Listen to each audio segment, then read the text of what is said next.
Good evening everybody. இதை சொன்னோன்னு இங்கிலீஷில் பேச போகிறேன், தயவு செஞ்சு நினச்சிடாதீங்க, சத்தியமாக தெரியாது. அது ஒரு ஃபேஷன் ஆட்டம் ஆகிடுச்சு, எங்கே போனாலும் இங்கிலீஷில் பேசுறதுங்கிறது. நம்மளே நிறைய இடத்துல சொல்லுவோம், நம்ம தமிழை வளர்க்குறோம், தமிழில் தான் பேசணும்னு. ஆனால் இந்த மாதிரி ஒரு மீட்டிங், ஒரு கேதரிங்னு வரும்போது எல்லாருமே ஆரம்பிக்கிறதே குட் ஈவினிங் அப்படின்னு தான். சார் நல்லா தமிழில் பேசினார். இந்த அருமையான ஒரு விழா, இனிமையான ஒரு மாலை பொழுது, இதில் கலந்து கொள்ளக்கூடிய நல்ல வாய்ப்பை வழங்கிய நண்பர் திரு ராஜ்குமார் அவர்களுக்கு முதற்கண் எனது வணக்கங்களும் நன்றிகளும். விஷ்ணு அகாடமி, அது நம்ம சொல்லுவோம்ல, பிரம்மா விஷ்ணு சிவன். பிரம்மன் படைப்பவர், சிவன் நமக்கு மோட்சம் கொடுப்பவர், ஆனால் விஷ்ணு தான் நம்மை காப்பவர். அந்த விஷ்ணு தான் நம்ம ராஜ்குமார் சார். உண்மையிலே என் டாக்டர் இப்போ கீர்த்தி பேசும்போது சொன்னாங்களே, அவங்க அந்த ஸ்ட்ரகிளை கடந்து வந்ததுக்கு முழு காரணமாக இருந்தவர் ராஜ்குமார் சார் தான். அவர் பாடம் எடுக்கும் போதே நான் கவனிப்பேன். அவருடைய வெரைட்டி ஆஃப் இன்ட்ரெஸ்ட்ஸ் நமக்கு, எனக்கு எல்லாமே தெரியும். எந்த அளவு, அதாவது உங்களுக்கெல்லாம் அப்படி பேசியிருக்காரான்னு எனக்கு தெரியல. என்னிட்ட பேசும்போது சினிமாவை பற்றி தரவாக சொல்லுவார், எல்லா படத்தையும் சொல்லுவார். ஆரம்ப நாள்லேருந்து பார்த்த படங்களில் அதை அனலைஸ் பண்ணி, எதுக்கு சொல்ல வரேன்னா, is knowledge is so white. அவ்வளோ பெரிய ஒரு நாலேஜபிள் பர்சன். அவர் 86 ஐஐடி முடிச்சுட்டு வந்தாருன்னும் போது, எனக்கு 86 என்னுடைய முதல் படம் பூமி விழிகள் படம் ரிலீஸ் ஆகுது. 86 எங்கள் பீரியடெல்லாம் படிக்கும் போது பார்த்தீங்கன்னா இருந்ததே 3 தான். ஒன்று பையன் டாக்டர் ஆகணும், அதுதான் ஹையஸ்ட், டாக்டர் ஆகணும். இல்லைன்னா வக்கீல் ஆகணும், இல்லைன்னா இன்ஜினியர் ஆகணும். இன்ஜினியரிங் அப்போ 3rd பிளேஸில் தான் இருந்தது. ஒருவேளை இதை நான் சொல்லக்கூடாதுன்னு நினைக்கிறேன், இருந்தாலும் சொல்லிடுறேன். எனக்கும் கணக்கு சுத்தமாக வராது, அதனால தான் அவளுக்கு வரலன்னு தெரியல. எனக்கு சுத்தமாக வராது. அதான் கீர்த்தியாவது ஓரளவு பண்ணிடுவா, நமக்கு எனக்கு சுத்தமாக வராது. என்ன பண்ணுறேன்னே தெரியாது. அதற்கு காரணம், நான் ரொம்ப போல்டாக இந்த மேடையிலே சொல்கிறேன், எனக்கு கற்றுக் கொடுத்தவங்க தான். A+B² என்னன்னு இன்னைக்கு வரைக்கும் தெரியாதுங்க. நமக்கு தேவையில்லாமல் போயிடுச்சு, நல்ல வேலையாக தப்பிச்சிட்டோம். தேவையில்லாமல் போயிடுச்சு நமக்கு. அது A+B² அதை எப்படி எக்ஸ்பிளைன் பண்ணுறது? A²+B² என்னென்னமோ வரும், அது அப்படி தான் நமக்கு. அந்த அளவுக்கு என்ன காரணம்னா, அதை பற்றி தெளிவான ஒரு விளக்கமோ ஒரு புரிதலோ நமக்கு அந்த பீரியடில் கிடைக்கல. ஆனால் சொன்னால் நம்ப மாட்டீங்க, இதை நீங்களாம் நம்பி தான். கணக்கில் தான் நான் அதிகமான மார்க் வாங்கினேன், 83 மார்க் வாங்கினேன். அப்போலாம் SSLCன்னு வாங்க, அதாவது PUC. SSLCங்கிறது 10th ஸ்டாண்டர்ட் மாதிரி. 10th ஸ்டாண்டர்டில் நான் கணக்கில் தான் அதிகமான மார்க் வாங்கினேன். அதற்கு காரணம், எனக்கு டியூஷன் எடுத்த ஒரு ஆசிரியர். எல்லாரும் இப்போ நீங்கள் ராஜ்குமார் சாரை பற்றி சொன்னீங்களே, அது மாதிரி ஆரம்பத்துலேருந்து கணக்கு அப்படின்னா நமக்கு பிடிக்காத ஒரு சப்ஜெக்டாகவே ஆக்கிட்டாங்க அப்படிங்கிறது தான் உண்மையாக இருந்தது. அதை அந்த ஆசிரியர் ஆரம்பத்திலேருந்தே சொல்லி கொடுத்து சரி இவ்வளோதான் நான் கணக்குங்கிறது, நம்ம என்னமோ இதுக்கு போய் இவ்வளோ தூரம் பயந்துட்டு இருந்தோமேன்ற அளவுக்கு அதை ஒரு எவ்வளோ எளிமையான ஒரு விஷயம். அந்த மாதிரி தான் ராஜ்குமார் சார் அருமையாக கற்றுக் கொடுத்தாரு டாக்டருக்கு. அப்போ கணக்கு இது பண்ணும்போது பார்த்தீங்கன்னா, கணக்கு எக்ஸாம் எழுதிட்டு ஃபஸ்ட்டு இந்த எக்ஸாம் எழுத போகும்போதே ஒரு சந்தோஷமாக போகணுன்னு சொல்லுவாங்க. அப்போ அதெல்லாம் நமக்கு தெரியாது. எக்ஸாம் எழுத போகும்போதே ஒரு டென்ஷனோட, ஐயோ கணக்காக இன்றைக்கி என்ன பண்ண போகிறோம். ஒரு குரூப்பே அது மாதிரி ஒரு 4-5 பேர் குரூப்பாகவே இருந்தோம். இதெல்லாம் முடிஞ்ச உடனே இந்த கணக்கு புத்தகத்தெல்லாம் எடுத்து போட்டு கொளுத்தணும்டா, அதுதான் என்னுடைய ஃபஸ்ட்டு பிளானே. அதுதான், எக்ஸாம் முடிஞ்ச உடனே கணக்கு புத்தகத்தை கொளுத்தணும் அப்படின்னு. யாரெல்லாம் அந்த கணக்கை கண்டுபிடிச்சவன் யாருன்னு கண்டுபிடிச்சி அவனை வஞ்சிக்கணும்டா அப்படின்ற மாதிரி. கணக்குன்னா அவ்வளோ ஒரு கசப்பான ஒரு பொருளாக்கிட்டாங்க. அதாவது எவ்வளோ ஈஸியான ஒரு விஷயங்கிறது போக போகத்தான் நமக்கு புரிய ஆரம்பிச்சிது. இன்றைக்கே நிறையா ஸ்டூடெண்ட்ஸ்கிட்ட கேட்டிங்கன்னா என்ன சொல்கிறாங்கன்னா, எனக்கு எதுக்கு சார் கணக்கு? ஒரு கடையில் போகிறோம், 2 மிட்டாய் 1 மிட்டாய் 5 ரூபான்றாங்க, 2 மிட்டாய்னா 10 ரூபா, அவ்வளோதானே கணக்கு. இதுதானே எனக்கு தேவை. 100 ரூபா கொடுத்தோன்னா பாக்கி 90 ரூபா கொடுக்க போனோம், 100லேருந்து 10 கழிச்சா 90, இவ்வளோதான் எனக்கு கணக்கு தேவைன்னு. ஆனால் கணக்கு என்பது வாழ்க்கையில் எவ்வளவு முக்கியமான ஒரு பங்காற்றுகிறது என்பது இப்போ நம்ம பார்க்கும்போது புரியுது. ஏன்னா ஒரு ஐஐடியில் ஒரு ஸ்டூடெண்ட்ஸை கொண்டு போய் அந்த அளவுக்கு கொண்டு போய் விடணும்னா அதற்கு இந்த மாதிரி ஆசிரியர்கள் கையை பிடித்து அழைத்து சென்றால் மட்டும்தான் அது வந்து நடக்கும். நிச்சயமாக இல்லாட்டா நம்மளை மாதிரி வந்து போராடி போனோம்னா வந்து ரொம்ப கஷ்டம். அதில் இந்த இப்போ சொன்னாங்கல்ல, மாதா பிதா குரு தெய்வம்னுவாங்க. குருவை தான் வந்து தெய்வத்துக்கே முன்னாடி வச்சான், தெய்வத்தை கூட கடைசியாக தான் தூக்கி போட்டான். ஏன்னா மாதா பிதா நம்ம கொடுக்க வேண்டிய மரியாதை. மாதா தான் வந்து பெற்றாங்க, பிதா தான் வந்து வளர்த்தாரு. அதாவது அம்மா என்பவள் அன்பை காட்டி எல்லாத்தையும் ஒரு குழந்தைக்கு செஞ்சு கொடுத்து அவளை உருவாக்குறது வந்து அம்மா தான். அதே மாதிரி அப்பாங்கிறவர் வந்து பணத்தை செலவு பண்ணி அந்த குழந்தைய வேணுங்கிறதெல்லாம் வாங்கி கொடுத்து அதை படிக்க வச்சு எல்லாத்தையும் பண்ணுறது வந்து அப்பா தான். ஆனால் இந்த குருன்றவர் இருக்கார் பார்த்தீங்களா, அவர் தாங்க குழந்தைக்கு எல்லாமே. அங்கே தான் ஒரு குழந்தை என்பவன் செதுக்கப்படுகிறான், அங்கே தான் ஒரு குழந்தை என்பவன் உருவாக்கப்படுகிறான். ஏன்னா அவங்கள்ட்ட என்ன டேஸ்ட் இருக்குது, அதை எப்படி நம்ம வந்து வெளியில் கொண்டுட்டு வரணும் அப்படின்னு ஒன்றையும் பார்த்து அற்புதமாக செய்யக்கூடிய அந்த குருக்களுக்கு என்றைக்குமே வந்து ஒரு குருங்கிறது ஒரு மிகப்பெரிய உயர்ந்த ஸ்தானம், கடவுளை விட உயர்ந்த ஸ்தானம். அதனால தான் கடவுளுக்கு முன்னாடி வச்சாங்க குருங்கிறது. அப்படிப்பட்ட ஒரு நல்ல குரு அவர்கள் உங்களுக்கு அமைஞ்சிருக்கார் ரொம்ப நம்ம ராஜ்குமார் அவர்கள். இப்படிப்பட்ட ஒரு ஆசிரியர் இருந்திருந்தால் நானும் கூட கணக்கு நல்லா பண்ணியிருந்திருப்பேன். நான் கூட ஐஐடி ஒரு வேலை போயிருந்தாலும் போயிருந்திருப்பேன். அப்போ எனக்கு ராஜ்குமார் சார் தெரியல. ஏன்னா நாங்கள் படிக்கிற காலத்தில் அதான் சொன்னேன், 3 தான். எனக்கு அப்போ வந்து எல்லோரும் வீட்டில் இருந்த ஒரே ஆசை வந்து டாக்டர் ஆக்கிடணும், எப்படியா ஒருத்தரையாவது நம்ம வீட்டில் டாக்டர் ஆக்கிடணும். நாங்கள் 5 பேர், ஒருத்தரையாவது ஆக்கிடணும்னு அதுக்கு நான் தான் மாட்டினேன். டாக்டருக்கு படின்னு சொல்லிட்டு இந்த பியூசி அதாவது +2 அப்போ +2ல் படிக்கும் போய் பார்த்தீங்கன்னா பேரண்ட்ஸ் இதெல்லாம், நானும் இப்போ பேரண்ட் ஆகிட்டதுனால நான் சொல்கிறேன், நம்ம தெரிஞ்சிக்க வேண்டிய விஷயம். பியூசியில் போய் இது படிக்க சொல்லிட்டாங்க. அதில் சுவாலஜின்னு ஒரு சப்ஜெக்ட், தவளை இருக்குல்ல, தவளை அது நல்லா அழகாக தட்டி ஓடிக்கிட்டு ஜாலியாக சந்தோஷமாக இருக்கும். அந்த தவளையை எடுத்து அதுக்கு ஒரு குளோரோஃபார்ம் சார் முறைக்கிறாரு. என்னடா எங்கள் சப்ஜெக்ட், நான் சப்ஜெக்டை சொல்ல, எனக்கு தேவையில்லாத நான் செஞ்சேங்கிறத சொல்கிறேன். அந்த தவளையை பிடிச்சி அதுக்கு குளோரோஃபார்மோ என்னமோ கொடுத்து அதுக்கு ஒரு மயக்கத்தை வர வச்சு அதை ஒரு ஆணி அடிக்கணும்.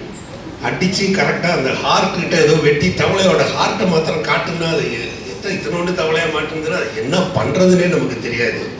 உண்மையில அந்த தவளையெல்லாம் விட்ட சாப்பிட்றதே இப்போ ரொம்ப கஷ்டப்படுறோம்னு நினைக்கிறேன். ஏன்னா எனக்கு தேவையில்லை, எனக்கு தவளையாக இருக்கிறதே பயம். நம்ம எங்கே போய் வந்து ஒரு மனிதனின் உடம்பை அறுத்து பார்க்க போகிறோம்.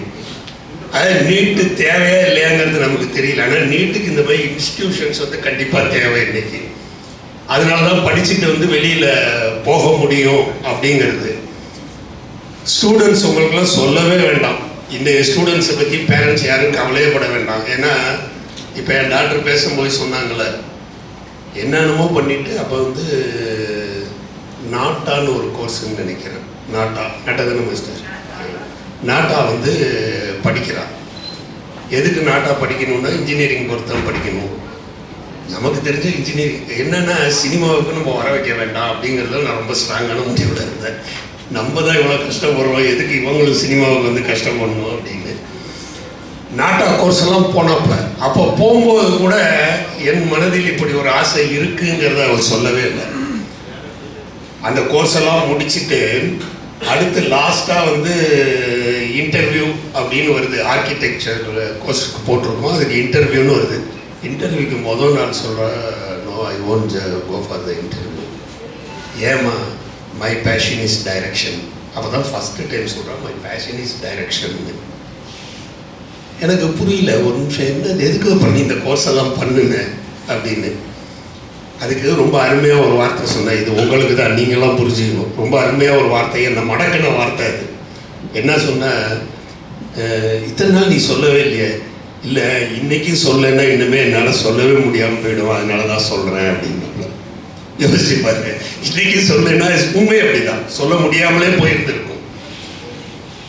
எனக்கு ஒரு அதிர்ச்சியாக தான் இருந்தது. ஒரு விஷயத்தில் வந்து சின்னதாக ஒரு சந்தோஷமும் இருந்தது. ஏன்னா நம்ம பண்ணுற கோர்ஸே வந்து இப்போ எல்லாத்துலேயுமே வாரிசுகள் தானே, நம்ம வாரிசு நம்ம துறையிலே வந்தால் சந்தோஷமாக தானே இருக்கும் அப்படின்னு.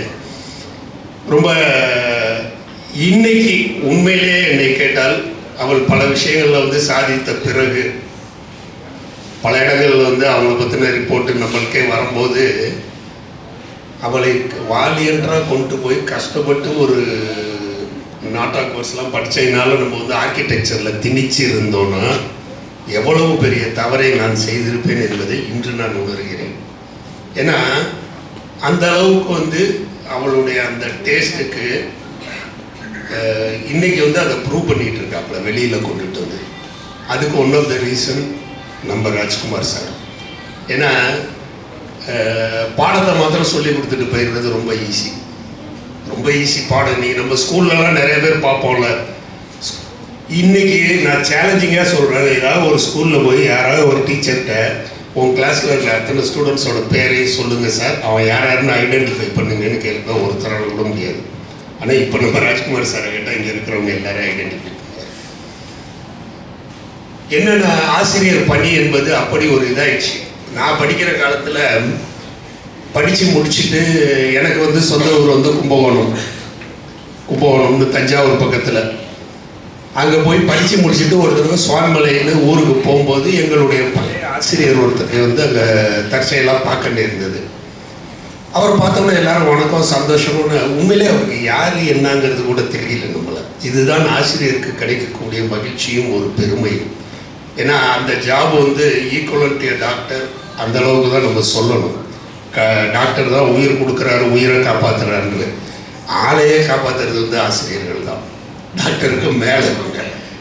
அவருக்கு நம்மளை யாருன்னே தெரியல. நம்ம போய் மாஸ்டர் வணக்கம் எப்படி இருக்கீங்க என்னன்னு கேட்ட உடனே அவ்வளோ சந்தோஷமாக ஒருத்தரே அவர் ஃபஸ்ட்டு கேட்ட கேள்வி, நீ என்ன படிச்சிருக்க, நீ என்ன படிச்சிருக்க, நீ என்ன படிச்சிருக்க, நீ என்ன பண்ணுற. அதாவது நம்ம என்ன படித்தோம், நம்ம வந்து என்ன பண்ணி அந்த ஆசிரியர் கொண்டு போய் நம்ம சம்பாரிச்சு வந்து ஒரு 1000 ரூபாய்க்கு வந்து ஒரு சட்டை எடுத்து கொடுக்க போகிறது கிடையாது. ஏன்னா நம்மளை யாருன்னே தெரியாது. நம்ம அவர்கிட்ட படித்தோம், நம்ம அந்த மரியாதைக்கு போய் சார் வணக்கம்னு சொன்ன உடனே இவன் நம்மளுடைய ஸ்டூடெண்ட்டு, நம்மள்கிட்ட படித்தவன் அப்படின்ற அந்த மகிழ்ச்சியோட அந்த முகத்தில் ஒருத்தர், ஓ நீ எம்பிஏ படிச்சிருக்கியா, ஓ நீ பிஏ படிச்சிருக்கியா, ஓ நீ சினிமாவில் இருக்கியான்னு அவ்வளவு சந்தோஷமா. அதாவது அந்த ஒரு திருப்தி என்பது வேறு எதுலேயுமே கிடைக்காதுங்க. இப்போ சாருக்கு கிடைச்சிருக்கும். இப்போ சார்கிட்ட படித்த ஒரு பையன் ஐஐடியில் சேர்ந்துட்டு ஒரு தட்டில் பழத்தோடு எடுத்துகிட்டு வந்து நேராக காலில் வச்சு, மாஸ்டர் நான் உங்களால் இன்றைக்கி ஐஐடியில் சேர்ந்துட்டேன்னு சொன்னால் எவ்வளோ ஒரு பெரிய மகிழ்ச்சி என்பது அது அவருக்கு தான் தெரியும். ஏன்னா நம்மள்ட்ட ஒர்க் பண்ணுறவங்க வந்து இன்றைக்கி டைரக்டராகி நிறைய பேர் வர்றாங்க. அவருடைய படம் ஓடுதுங்கும் போதே நமக்கு வந்து ஒரு பெரிய மகிழ்ச்சியாக இருக்கும். இந்த பாலாஜி சக்திகள்னு காதல்னு ஒரு படம் பண்ணாங்கல்ல, அவர் என்கிட்ட ஒர்க் பண்ணார்.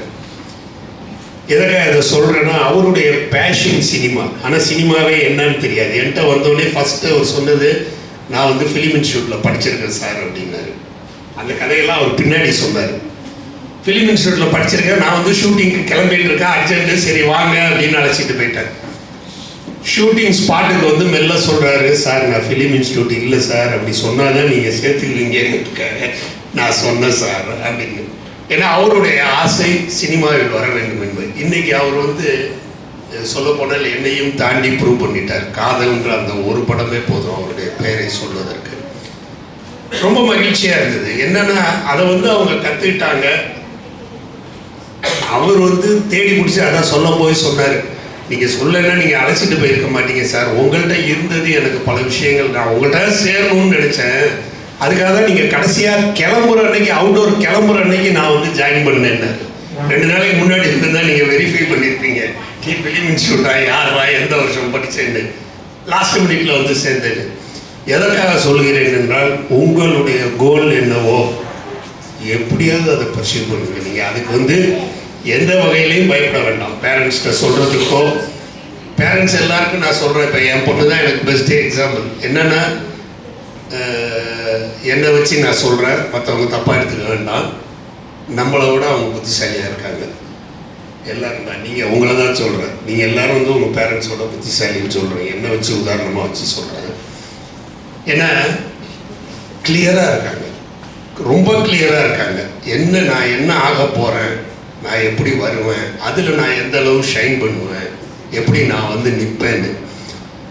அதில் ஒரு சின்ன ஒரு எதிர்ப்பு நீங்கள் தெரிவிச்சிங்கன்னு வச்சுக்கோங்களேன், ஒரு பெரிய சீக்ரெட் நான் சொல்கிறேன்னு, இன்றைக்கி வரைக்கும் என் டாக்டர் எந்த கம்பெனிக்கு போனாலும் என் பேரை சொல்கிறதே கிடையாது.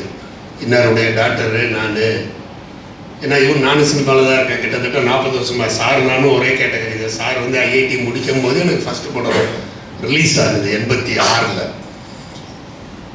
எதற்காக சொல்கிறேன் என்றால், அவங்க ரொம்ப கிளியராக இருக்காங்க. அவங்களுடைய எய்ம் என்னவோ அதை நோக்கி அவங்க வந்து ட்ராவல் பண்ணுறதில்ல.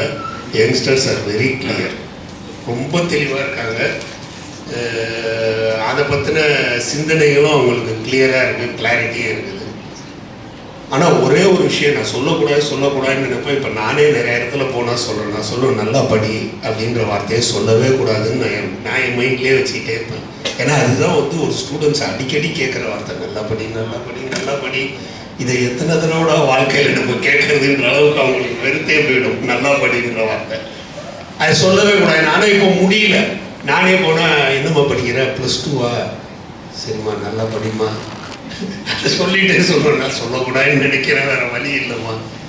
என்ன காரணம்னா, இந்த +2 என்பது இருக்குது பார்த்தீங்களா, இந்த 2 வருடம் தான் நம்முடைய வாழ்க்கையையே தீர்மானிக்கின்ற வருடங்களாக இருக்குது. வாழ்க்கையையே தீர்மானிக்குது. நல்லா படிக்கிறவன் நல்ல பையன், அது தெரியுமா உங்களுக்கு? நல்லா படிக்கிறவன் நல்ல பையன், நல்லா படிக்காதவன் வந்து சுமார் தான். நம்மளுடைய கேரக்டரே அங்கே அடிபடும். நல்லா படிக்கிறதுன்னா நம்ம சுமார் தான். நல்லா படிக்கிற பையன், நீங்கள் எங்கே போயிருந்தாலும் அப்படியா நல்லா படிக்கிற பையனா, ஓ வெரி குட், சந்தோஷம். அதுக்காக தான் வந்து என்னென்னா, இந்த 2 வருஷம் வந்துயும் நம்ம வந்து எதையுமே பார்க்கக்கூடாது, படித்து தான் ஆகணும் கட்டாயம். அதுக்கப்புறம் என்ன நீங்கள் கணக்கு புக்கை இருக்கலாம், என்ன வேணாலும் உங்களுடைய விருப்பம் அது.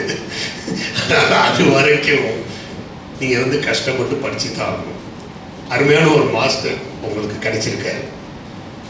அது இந்த மாதிரி ஒரு மாஸ்டர் கிடைக்கும் போது உண்மையிலே இதெல்லாம் வந்து ரொம்ப ரேரான விஷயம். அவர் வந்து தன்னுடைய தான் சம்பாதிக்கணுங்கிறதுக்காகவோ இல்லை தன்னுடைய ஸ்டூடெண்ட்ஸ் அங்கே கொண்டு போய் நிறுத்தணுங்கிறதுக்காக இதை அவர் ஒரு சேவை மாதிரி தான் செஞ்சிட்ருக்காரு. என்ன இந்த ஸ்டூடெண்ட்கிட்ட என்ன வீக்னஸ், எப்படி இந்த பிள்ளைய வந்து நம்ம மேலே கொண்டுட்டு வர முடியும்? நம்ம ஒரு பேரண்ட் நினைக்கிற விஷயம் அது, எப்படி என் பொண்ணை கொண்டுட்டு வரணும், என் பொண்ணை நான் மேலே கொண்டுட்டு வரணுமேனு.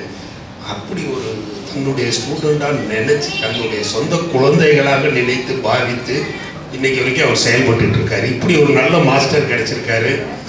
ஒரு நல்ல அற்புதமான ஒரு அகாடமி வந்து உங்களுக்கு கிடைச்சிருக்கு. நீங்கள் எல்லாருமே சாதிச்சு காட்டுவீங்கன்னு நினைக்கிறேன்.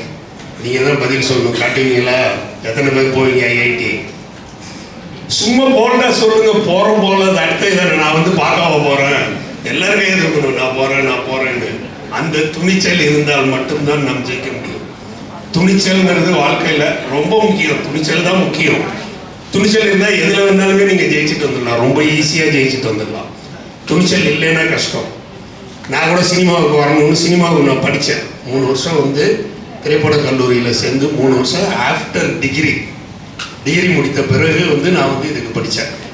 நான் தான் சொன்னேன்ல, பியூசிலே நான் முடிவு பண்ணிட்டேன், வேணாண்டா இந்த தவளை வெட்டுற வேலை நமக்கு வேண்டாம் அப்படின்ட்டு. டிகிரி சேரும் போதே நான் வந்து இங்கிலீஷ் லிட்ரேச்சர் தான் படித்தேன். அதற்கு பிறகு திரைப்பட கல்லூரியில் சேர்ந்து 3 வருஷம் படித்தேன். நான் போனப்போ கூட என்னை எல்லாரும் அப்படி தான் கேட்டாங்க, ஏன் சார் சினிமா எடுக்கிறதுக்கு போய் படிக்கணுமா சார், இது என்ன சார் இது சினிமாவுக்கு போய் படிப்பாங்களா அப்படின்னு. எனக்கே இவங்களாம் கேட்க கேட்க டவுட் ஆகிடுச்சு. உண்மையிலேயே சினிமாவுக்கு படிக்கணுமா, என்ன இருக்குது, ஏன் படிக்காதவங்களாம் வந்து எடுத்துடுறாங்களே, நம்ம என்ன படிக்கணும்னு. ஆனால் உள்ள போய் பார்த்தா நம்ப மாட்டீங்கங்க, ஒன்றுக்கும் ஒரு பேப்பர் இருக்குது. 3 வருஷம் படிக்கக்கூடிய விஷயம் சினிமாவுக்கு இருக்குது. ஆனால் அது எனக்கு எந்த வகையில் உதவியது என்றால், திரைப்பட கல்லூரியில் படிச்சுட்டு வந்தோடனே யார்கிட்டையுமே உதவியாளராக இல்லாமல் நேரடியாக ஊமை விளையாடு படத்தில் வந்து நான் டைரக்டராகவே செயல்பட்டேன். படம் வந்து சில்வர் ஜூப்ளி 1 இயர் ஓடுந்து. அந்த படம் நம்ம கேப்டன் விஜயகாந்த் அவர்களுக்கு வந்து மிகப்பெரிய ஒரு திருப்பத்தை ஏற்படுத்தி கொடுத்த படம் வந்து அந்த ஊமை விளையாடு படம். எதற்காக சொல்கிறேன் என்றால், நீங்கள் படித்து விட்டு அந்த தொழிலை செய்யும்போது அது உங்களுக்கு எந்த அளவு வந்து எளிமையாக தெரியும், ரொம்ப சிம்பிளாக தெரியும். இப்போ எனக்கு வந்து மேக்ஸ் தெரியாதனால தான் நான் அவ்வளோ கஷ்டப்பட்டேன். நீங்கள் சார் மாதிரி ஆள்கிட்டலாம் படிச்சுட்டு போகும்போது பார்த்தீங்கன்னா உங்களுக்கு வந்து அவ்வளவு எளிமையாக எல்லா ரூட்டுமே உங்களுக்கு கிடைக்கும். அதுவும் இன்றைக்கி வந்து ஏகப்பட்ட அவென்யூஸ் இருக்குது. நான் சொன்னேன், நாங்கள் படிக்கும் போது இருந்ததே டாக்டரு, வக்கீல், இன்ஜினியர் தான். இன்றைக்கி வந்து என்னென்னமோ இருக்குது, எந்த கோர்ஸ் பண்ணுறாங்கன்னே தெரியல. கேட்ரிங்னா கேட்ரிங்லேயே 10 வெரைட்டி இருக்குது. அங்கே படிக்கிறோம், இங்கே படிக்கிறோம், கப்பலில் கேட்ரிங் பண்ணுறதுக்கு தனியாக இருக்குது சார், ஃப்ளைட்னா அதுக்கு தனியாக இருக்குது சார்ன்ற மாதிரி lot of avenues, lot of gates for you. உங்களுக்கு வந்து ஓப்பனிங் வந்து எக்கச்சக்கமாக இருக்குது. ஆனாலும் உங்களுடைய எய்ம் த ஸ்டார்ஸ் தான். அதை நினச்சி நீங்கள் போராடுங்க. ஜெயிக்கலைன்றா அதை பற்றி நமக்கு கவலையே கிடையாது. ஜெயிக்கலைங்கிறத பற்றி கவலையே கிடையாது. மார்க் வாங்குகிறோம், மார்க் வாங்கல, மார்க் எல்லாமே வந்து செகண்டு தான். எய்மை மாத்திரம் என்றைக்குமே விட்டுடாதீங்க. ஏன்னா நம்ம ஏபிஜே அப்துல் கலாம் அவர்கள், அவர் ஐஐடி ஸ்டூடெண்ட் தான். அவர் தன்னுடைய வாழ்க்கை இதில் வந்து எழுதும் போது அதுதான் எழுதியிருந்தார். எப்படிப்பட்ட ஒரு குடும்பத்தில் அவர் பிறந்தார், எப்படிப்பட்ட ஒரு பள்ளியில் படித்தார், சாயந்தரத்தெல்லாம் வந்து பேப்பர் போட்டுட்டு, காலையில் பேப்பர் போட்டுட்டு அதில் வர வருமானத்தை வச்சு படித்தார். இன்றைக்கி யாரும் குழந்தைங்களை அந்த அளவுக்கு விடுறதில்ல. பேரண்ட்ஸ் வந்து அவங்க வேணால் காலையில் போய் பேப்பர் போடுவாங்களே தவிர, குழந்தைங்களுக்கு என்ன வேணுமோ அது அத்தனையும் எல்லா பேரண்ட்ஸும் எப்படியோ கஷ்டப்பட்டு 3 வேளை சாப்பிட்றத 2 வேளையாக வேணாலும் நாங்கள் குறைச்சிக்கிறோம், என் பிள்ளை நல்லா வரணும்னு பாடுபடுறாங்க. அப்படிப்பட்ட ஒரு இடத்துலேருந்து வந்தவர் தான் ஏபிஜே அப்துல் கலாம். ஐஐடியில் படிச்சுட்டு அவர் எங்கே போய் எந்த அளவுக்கு வந்து ப்ரூவ் பண்ணார்.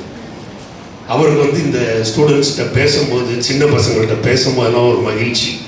என்ன சொல்லுவார், நானும் வந்து அவங்க சின்னவங்க மாதிரி பேசும்போதே ஒரு 10 நிமிஷம் பேசும்போது நானும் வந்து அந்த ஸ்டேஜுக்கு போயிடுறேன் அப்படின்னு. அவர்கிட்ட கேட்கும்போது ஒரு கேள்வி ஒரு பையன் எழுந்திரிச்சு கேட்குறான். அவங்க எப்போதுமே இன்ட்ராக்ஷன் செக்ஷன் வைப்பார். அவர் பேசி முடித்தோன்னே இன்ட்ராக்ஷன் யார் வேணாலும் என்ன கேள்வி வேணாலும் அவரை கேட்கலான்னு. அதில் ஒரு பையன் கேட்குறாங்க, நானும் கஷ்டப்பட்டு படிக்கிறேன் சார், என்னென்னமோ எய்ம் பண்ணுறேன், ஆனால் ஏகப்பட்ட டிஸ்ட்ராக்ஷன், ஏகப்பட்ட பிரச்சனைகள், என்னால் வந்து பிரச்சனைகளை ஃபேஸ் பண்ணி அதுலேருந்து மீண்டு வர முடியல அப்படின்னு. அதுக்கு அவர் சொன்னார், எப்பா ஒரு சின்ன குட்டி கதை, ஏன்னா இப்போ குட்டி கதை சொல்கிறது ரொம்ப ஃபேஷனு. எங்கேயாவது ஒரு இடத்துல குட்டி கதை சொல்லணும்னா நீ டைரக்டர் இல்லைன்னுவீங்க. நீங்கள் வெளியில் போகும்போது என்னடா அவர் டைரக்டர் வந்து பேசினார், கதையே சொல்லாமல் போயிட்டாரு அப்படின்னு. இதுக்காகவே ப்ரிப்பேர் பண்ண வேண்டியிருக்குது, உட்காந்து ஒரு கதையை பார்த்து ரெடி பண்ணுவோம் இன்றைக்கி பேசுறதுக்கு. அவர் சொன்ன குட்டி கதை ரொம்ப அற்புதமாக இருந்தது. அதாவது ஒரு நாள் நல்ல மழை பெய்யுது.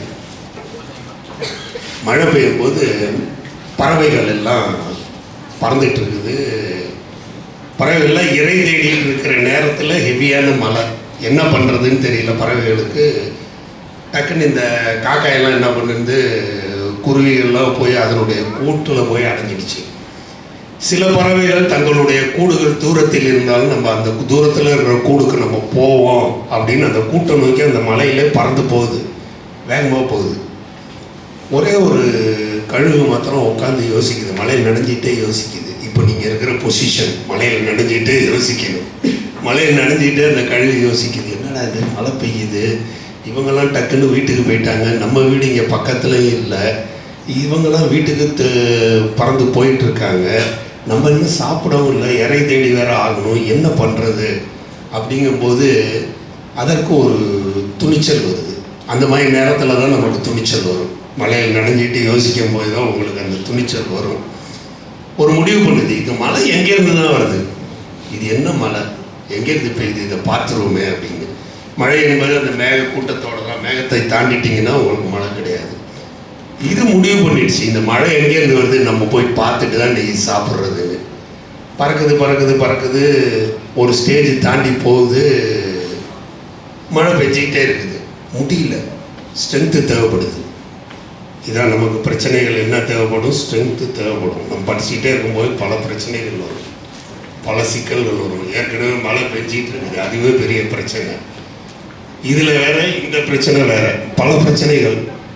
முடியல, சாப்பிடல, அது ரெக்கையெல்லாம் அப்படியே சோர்ந்து போய் இன்னும் எவ்வளோ தூரத்துக்கு நம்ம போக போகிறோம், எப்படா பரீட்சை எழுத போகிறோம் அப்படின்ற அந்த பிரச்சனை, எவ்வளோ தூரத்துக்கு நம்ம போக போகிறோம்னு அதுக்கு பிரச்சனை வந்துடுச்சு. என்ன பண்ணுறதுன்னு தெரியல.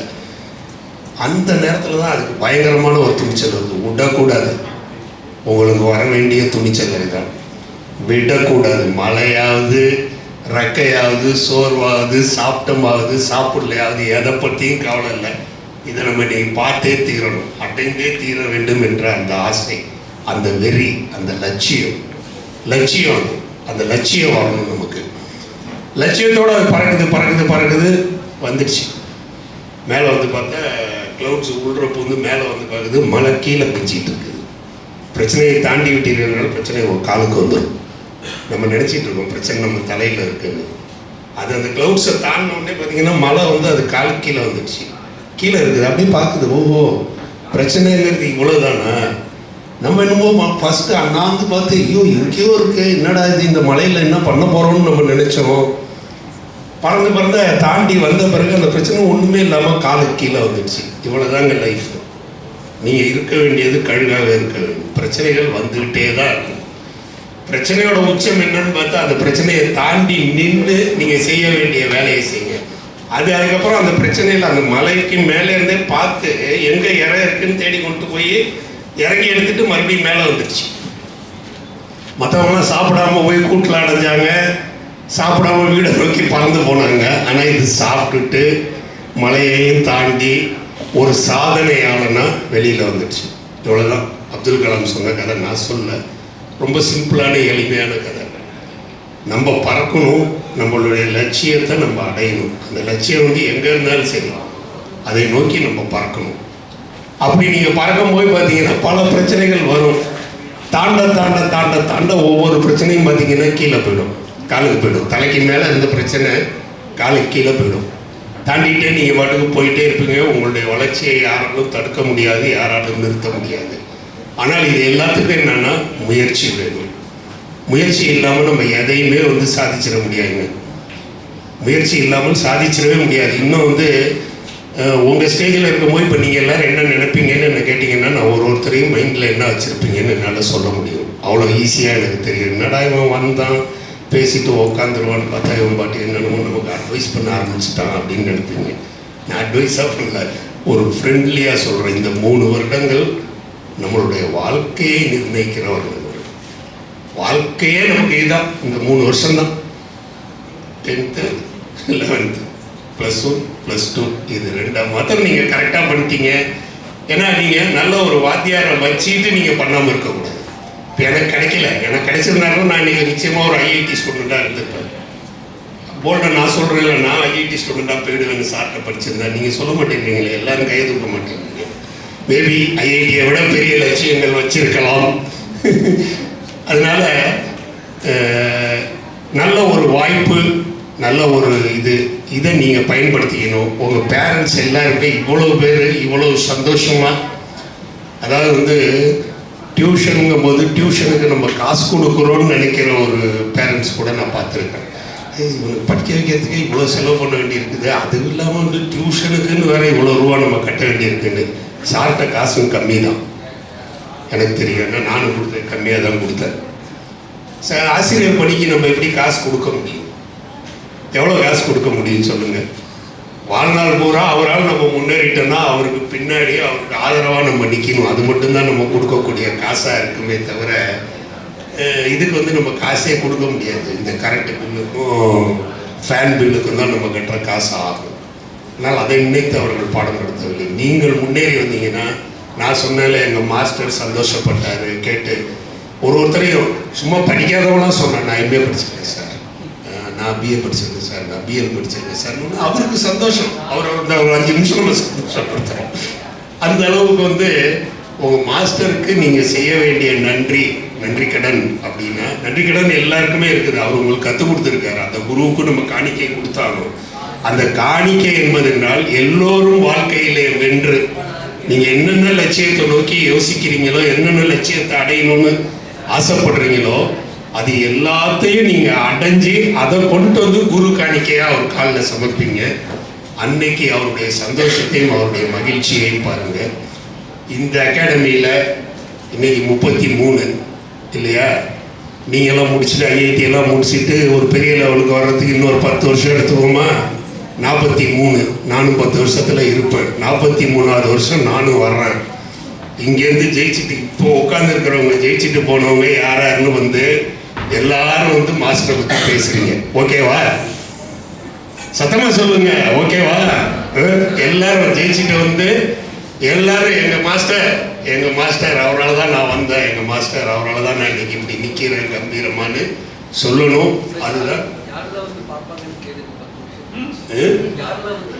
10 வருஷம் கழிச்சு யாரெல்லாம் வந்து பார்ப்பாங்கன்னு மாஸ்டர் கேட்குறாரு. எல்லாரும் வந்து பார்ப்போம்னு சொல்லுங்க. எல்லாரும் வருவாங்க மாஸ்டர். நீங்க தான் சொல்லணுமா? சொல்லுங்க மாஸ்டர் சந்தோஷத்துக்கு பாருங்க. இல்லை உண்மையிலே அது மட்டும்தான் வந்து ஒரு ஆசிரியருக்கு கிடைக்கக்கூடிய ஒரு மிகப்பெரிய மகிழ்ச்சி. இப்போ எங்களுக்கு மகிழ்ச்சி என்னன்னா, முதல் நாள் தேட்டருக்கு போகும்போது நம்ம வந்து டிஸ்கஷனில் சண்டை போட்டு சீன் வச்சுருப்போம். இந்த சீன் ஒர்க் அவுட் ஆகாதுன்னு ஒருத்தர் சொல்லுவோம், இந்த சீன் ஒர்க் அவுட் ஆகணும், இந்த டைலாக்கு சேலஞ்ச் பண்ணுற மாதிரி தேட்டரில் கைத்தட்டல என்ன கேள்வியா, நான் என் தொழிலே விட்டுடுறேன்லாம் சொல்லுவோம்.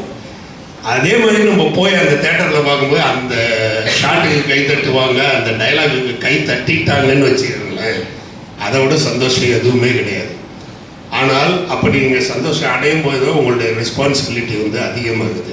ஏன்னா அடுத்த படத்தில் இது மாதிரி டபுள் மடங்கு கிளாப்ஸ் வாங்குற மாதிரி சீனை நீங்கள் யோசிச்சாங்க. அது ஒரு சிக்கல். அதுதான் நீங்கள் வந்து உங்கள் மாஸ்டருக்கு கொடுக்க வேண்டிய குரு காணிக்கையை எல்லாரும் வந்து வெற்றியோடு வந்து நீங்கள் கொடுக்கணும். இருக்கிற டைம் வந்து ரொம்ப ஷார்ட்டு தான், நான் சொல்லக்கூடாதுன்னு நினைக்கிறேன்.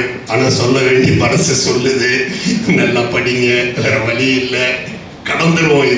இந்த 2 வருஷத்தை நம்ம கடந்து ஓடிடுவோம். இந்த 2 வருஷம் தான் நமக்கு எல்லாமேங்கிறத மைண்டில் வச்சுக்கணும். வாழ்க்கையில் எல்லாத்தையும் அச்சீவ் பண்ணலாம். நீங்கள் நினைக்கிற அத்தனையும் நீங்கள் அச்சீவ் பண்ண வேண்டும் என்றால் இப்போ இருக்கிற இந்த கொஞ்ச நேரத்தில் நீங்கள் உழைக்க போகிற உழைப்பு தான் உங்களுடைய மொத்த வாழ்க்கையையும் முடிவு செய்வதாக இருக்கிறது. ஒருத்தர் ஆட்டோ ஓட்டுறாரு, நம்ம ஆட்டோவில் உட்காந்து போகிறோம். ஓட்டுறவர் என்ன தப்பு பண்ணார்? சொல்லுங்கள்.